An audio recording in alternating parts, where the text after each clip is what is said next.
정치권 여당이 부동산에 불자도 잘 안 꺼내고 있고, 그런데 이제 부동산 대책 만든 사람들의 이른바 내로남불 논란, 당신은 집 다 사놓고 우리는 못 사게 하냐, 이 논란보다도요, 더 큰 문제와 논점은 그러면 앞으로 실수요자를 위한 보완책은 뭔지, 혹은 그러면 부동산 정책 앞으로 이상경 차관 그만뒀으니까 후임 인선 앞으로 누가 짤 건지, 이런 거에 대한 아직 가닥과 윤곽이 잡히지 않았다는 걸 겁니다. 오늘 부동산 주무부처 장관 김윤덕 국토부 장관이 공식적으로 사과했습니다. 직접 들어보겠습니다. 어쨌든 그 공직자가 어떤 정책을 위반하고 또 실행하고 또 어떤 발언을 하는데 국민의 눈높이에 맞게 또 발언을 하고 또 해야 된다고 하는 걸 다시 한번 좀 생각하게 됐고요. 저희들이 정책을 실행하는 데 있어서 이 불가피한 선택이 많이 있었습니다. 그런 점에서도 좀 국민 여러분들께서 좀 헤아려 주시기 부탁드리고요. 우리 이상경 전 차관님 문제에 대해서는 송구스럽고 죄송하다는 말씀 드리겠습니다. 국토부 장관이 최근에 이렇게 전면에 나선 적은 많지 않았는데, 김진욱 대변인, 이거는 정책에 대한 사과라고 하기보다는 이상경 전 차관의 과거 실언, 논란, 그 발언에 대한 사과입니까? 그렇습니다. 지금 정책에 대해서는 정부 입장은 지난 10.15 부동산 대책이 이상적으로 급등하는, 가격이 급등하고 있는 시장을 안정화시킬 필요가 있었기 때문에 고육지책으로 짜낸 그런 불가피한 선택이었다. 그 부분에 대해서는 계속적으로 국민들께 양해의 말씀을 구하고, 또 이 정책이 안정적으로 시행되고 또 이 정책을 통해서 효과를 볼 수 있도록 많이 그 도움을 드리고 있는 그런 상황인데, 그 과정들 속에서 정책을 책임지는 정책 당국자들의 실언이라든지 또 그분들이 과거에 재산을 증식해왔던 과정들이라든지 이런 부분들에 대한 비판도 겸허하게 수용하겠다, 뭐 이런 측면을 가지고 말씀을 드리는 거고요. 지금 이제 이 상황들이 너무 짧은 시간 동안에 정책을 소개해 드려야 되고, 그리고 그 과정들 속에서 이 많은 비판도 직면했던 상황들이 있었는데, 이러다 보니까 지금 이제 그 사이에 이상경 차관은 사퇴했고요.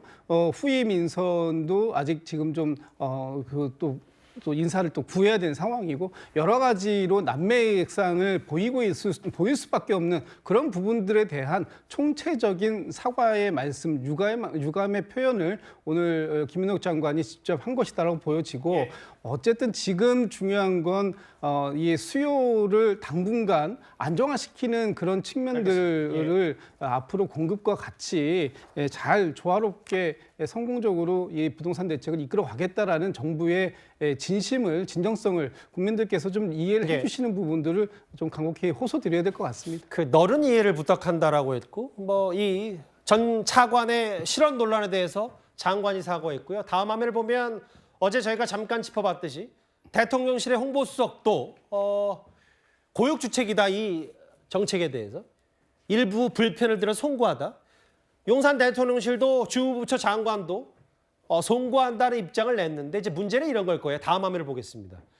지금 부동산 정책을 전반적으로 짜는 데가 국토부인데, 이현정 의원님. 네. 그런데 뒤늦게 알려진 얘기가 이상경 전 차관이 한밤에 사퇴한 그 직후에 국토부 대변인도 대기 발령 조치를 당했어요. 대변인도 뭔가 책임이 있다는 얘기인데 말들이 좀 있더라고요. 글쎄 말입니다. 이게 갑작스럽게 대변인이 지금 대기 발령을 내려졌는데요. 만약 이게 지금 이상경 전 차관 사퇴 문제와 연관이 있다 그러면 이거야말로 직권남용 아닌가요? 왜냐하면 지금 잘못은 누가 했습니까? 차관 본인이 지금 일반 방송도 아니고 유튜브에 나가서 이야기를 하다가 결국 논란이 됐고, 또 사과를 어떻게 했어요? 바로 이 국토부의 유튜브를 통해서 사과했습니다. 기자들 앞에 나서지도 않았어요. 그러면 국토부 대변인이 이상경 차관은 본인이 계속 기자들 앞에 나서기로 했는데 대변인이 나서서 아닙니다, 이거는 그냥 유튜브로 찍으세요 라고 했으면 모르겠습니다만은. 근데 이게 이런 방식으로 했다라고 해서 대변인을 만약에 지금 대기 발령시켰다 그러면 저는 이거는 정말 중대한 공무원에 대한 정말 직권남용이라고 이야기할 수밖에 없습니다. 왜냐하면 대변인이 예를 들어서 이 역할을 하는데 차관이 예를 들어 지시하고 차관의 지시를 받을 텐데 그 지시대로 했는데 못 막았다는 이유로 지금 대기 발령을 내렸다? 만약 이런 식이라면 누가 앞으로 대변인 하겠습니까? 저는 정말 이 정확한 이유를 밝혀야 되고, 국토부도 그렇다면 왜 무슨 딴 이유가 있는지 모르겠지만 예. 만약 딴 이유가 없이 이상경 전 차관 문제로 대변인이 대기 발령 냈다 그러면 저는 이 인사를 제기한 책임자도 분명한 책임을 져야 된다는 생각이 듭니다. 뭐 있는 그대로만 봐도 대변인까지 이제 대기 발령 조치를 당했기 때문에 국토부 분위기가 부동산 정책과 맞물리면서 꽤 뒤숭숭할 수밖에 없을 것 같아요. 이상경 전 차관 말고도 이찬진 금감원장도 이재명 대통령과 과거부터 인연이 깊었고, 이찬진 금감원장도 이번 부동산 정책 내로남불 비판의 대상이 됐습니다. 애초에는 집 팔겠다고 했다가 아니다, 자식에게 증여하겠다고 했다가 다시 팔겠다고 했는데 오늘 논점은 바로 이겁니다. 일단 화면부터 만나보겠습니다. 공간이 너무 좁아져가지고 고통이 좀 있는 부분입니다만 공직자라는 신분을 감안해서 고통을 좀 감수하더라도 처분하고 정리하겠습니다. 지금 부동산에 내놓으셨죠? 네, 제 집사람이 내는 것으로 알고 있습니다. 얼마에 내놓은지는 알고 계세요?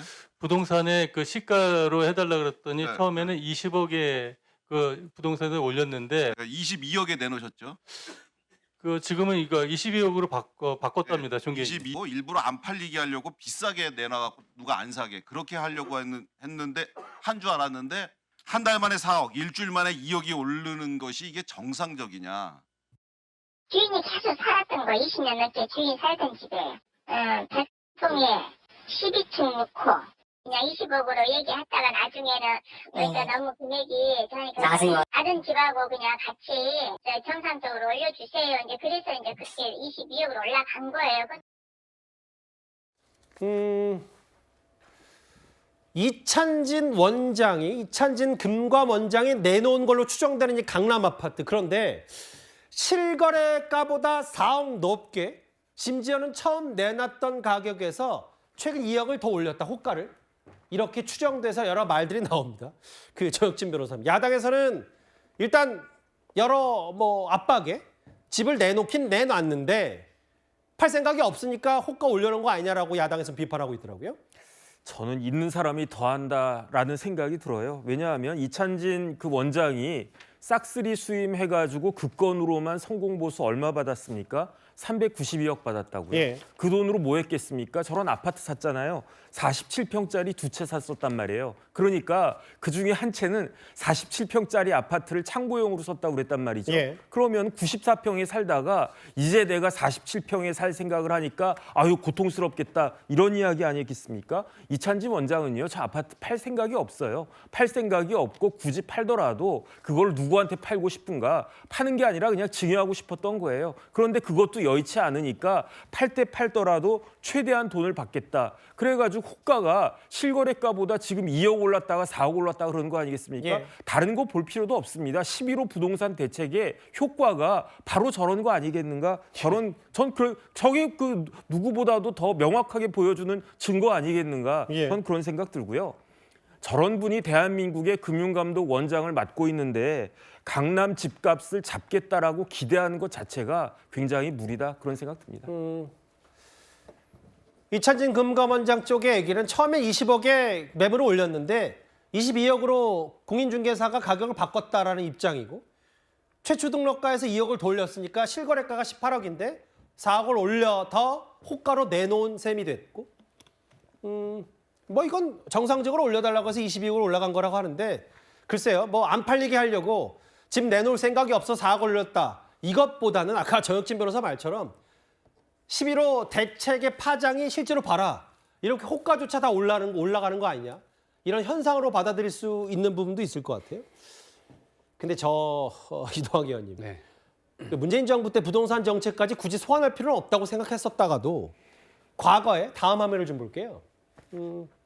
당시 김지원 수석도 처분 과정에서 시세 대비 2억을 더 올려서 이 부분에 대한 해명까지 다 똑같다라는 측면 어떻게 받아들이세요?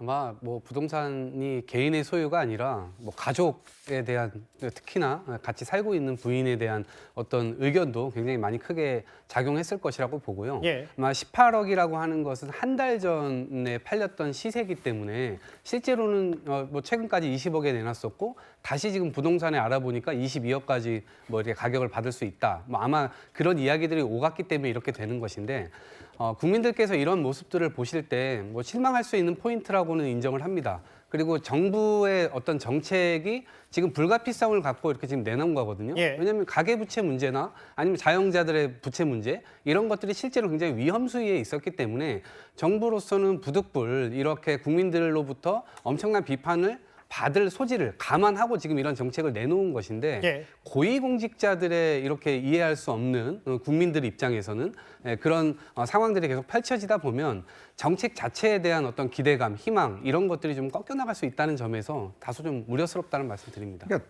지금 정책이 집값 안정화시키기 위한 정책이잖아요. 집값 좀 낮추겠다는 정책 아니에요? 예. 그 당사자가 자기가 집값을 올렸어요.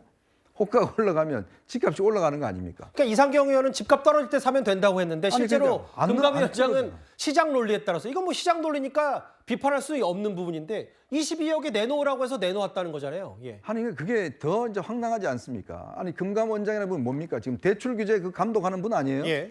근데 그런 분이 지금 이번 11호 정책의 중요한 입안자 중에 한 명인데 자 집값을 안정시키겠다고 하는 사람이 자기 집값을 올려요? 그러면 이 호가가 얼마나 또 올라갑니까? 이런 게 집값을 올리는 거예요. 이런 이중성이 어디 있습니까? 그러니 지금 국민들이 이걸 보고 따라가겠습니까? 다 저 사람 따라가죠? 투자한 사람 따라가죠? 근데 저는 이한주, 이상경, 그다음에 이찬진 이런 분들이 다 이재명 대통령과 오랜 인연인 있는 사람들이고 오랜 관계를 맺어왔다는 사람들인데 예. 아니 이런 분들이 지금 앞장서서 집값을 지금 이렇게 하는 것 자체가 예. 과연 이걸 어떻게 설명해야 될까요?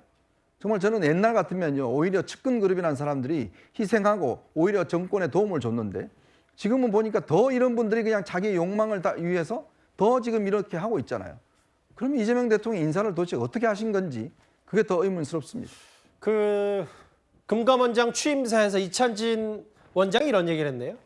부동산 가격 상승이 가계대출 확대를 부추겼다.